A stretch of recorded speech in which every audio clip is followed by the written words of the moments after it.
Hello everybody and welcome at TPA's ESG Webcast number 6. Today my colleague Sophie Binder and I are talking about ESG topics for SMEs. In this webcast we want to highlight ESG topics that are relevant especially for SMEs. So what are SMEs? SMEs are small and medium-sized enterprises. Regarding to the size classification, there are two possibilities. On one hand, the European Commission's recommendation can be applied, and on the other hand, the size classification of the EU Accounting Directive. With regard to ESG, the size classification of the Accounting Directive is relevant as the key figures correspond to the key figures for mandatory sustainability reporting under the CSRD, Corporate Sustainability Reporting Directive. Companies that meet two of the three criteria, balance sheet total less than 20 million, net turnover less than 40 million, and number of employees less than 250 are SMEs.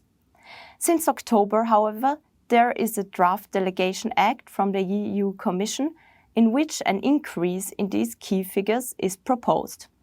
Let's continue with the drivers for ESG. Drivers for ESG can be divided into three categories of regulation, financing, and market positioning. While large companies have to consider regulatory ESG topics, SMEs are usually not directly subject to any legal obligations. Nevertheless, when it comes to financing and market positioning, ESG is relevant for SMEs as well. In this way, regulatory issues can become indirectly relevant for SMEs. This brings us to the topic of sustainability reporting. For a deep dive into sustainability reporting, please take a look at our fourth webcast on CSRD and the ESRS.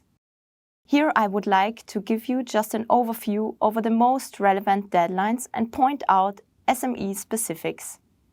The focus is on financial year 2025. As this is when large companies fall under the reporting obligation.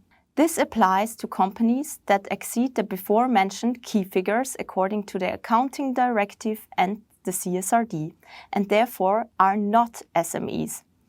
With regard to SMEs, you can see that only stock-listed SMEs are subject to the reporting obligation starting with the financial year 2026. All other SMEs have the option of preparing a voluntary sustainability report using different reporting standards. Companies that fall under the reporting obligation in accordance with the CSRD must apply the ESRS, European Sustainability Reporting Standards. Companies that report voluntarily can apply the ESRS as well or opt for other standards. For a deep dive on the ESRS, please watch our fourth webcast on CSRD and the ESRS. A popular reporting standard for voluntary sustainability reporting are the GRI standards, Global Reporting Initiative Standards. The GRI standards are internationally accepted and applied globally. Like the ESRS, the GRI standards are divided into general, topic-specific and sector-specific standards.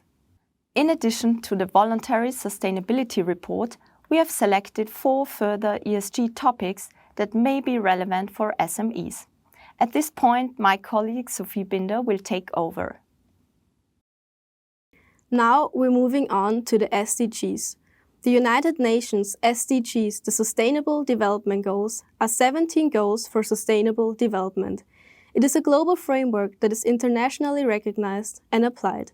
Many companies are committed to the SDGs as they provide a good point of reference for dealing with ESG topics.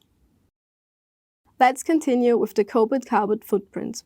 There is a strong focus on the calculation of the carbon footprint as it is potentially a particular relevant KPI in sustainability reporting. The carbon footprint is usually calculated according to the Greenhouse Gas Protocol and then stated in tons of CO2 equivalents. The calculation of the carbon footprint is the starting point for a decarbonization strategy. You can find more information about the Copenhagen carbon footprint in our 5th webcast. Our last topic for today is the Science-Based Targets Initiative. The Science-Based Targets Initiative offers companies the opportunity to pursue the decarbonization based on science. It is an internationally recognized initiative to which companies can commit worldwide. The Science-Based Targets Initiative defines and promotes best practices for emission reduction and CO2 targets. It also provides technical support and expert resources for companies, enabling them to independently assess and validate their targets. Dear everybody, that was it for today. Many thanks for watching. If you're interested in other ESG topics, check out our webcast 1 to 5. Stay tuned. Details for our next webcast will follow soon. We look forward to seeing you at our next webcast. Many thanks.